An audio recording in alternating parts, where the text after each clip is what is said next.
pigeon hold, pigeon push-up, loaded pigeon push-up, and rotational pigeon push-up.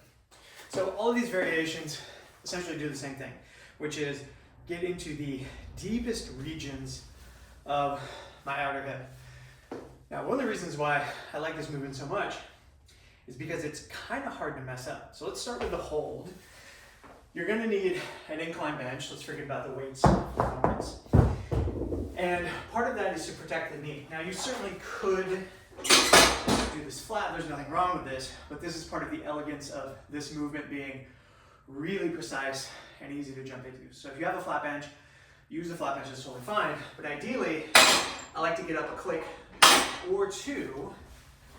You may have to adjust this bottom part. I just happen to have this nice little nook here. And I can start with my holds. Slider, not necessary at this juncture. It's gonna make it oh so slightly harder because it kind of wants to get away from you. And really all I'm trying to do at this point is do what I would do with a pigeon pose on the floor, except I now have the added benefit of mobility is no longer a restriction. So I can be active, get very deep, and be active. So this is just a lot of stress right here on my hip flexor, my groin, there's a lot going on.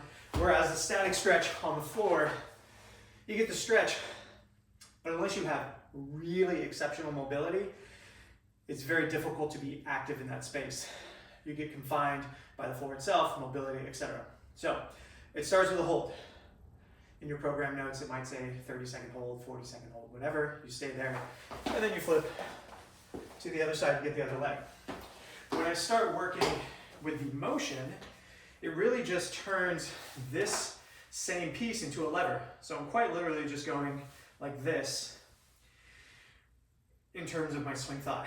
My knee will not actually move at all, but my hip in relationship to my knee will. So what that looks like in real time is I get myself holstered up. I like to settle back first to think of, okay, where is my max range going to end up? And then from there, I'm using that hip to pull myself up. And again, my knee doesn't move at all. That's actually the beauty of this, is that there's gonna be no torque or shifting on the knee. It all comes from the hip.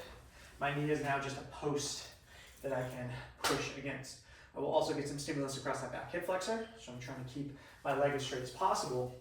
And the immediate feedback I get from everyone is, whoo, that is getting in there deep. So when in doubt, you can use the hands a little bit to guide yourself along, but the idea would be build from a hold and then start the reps.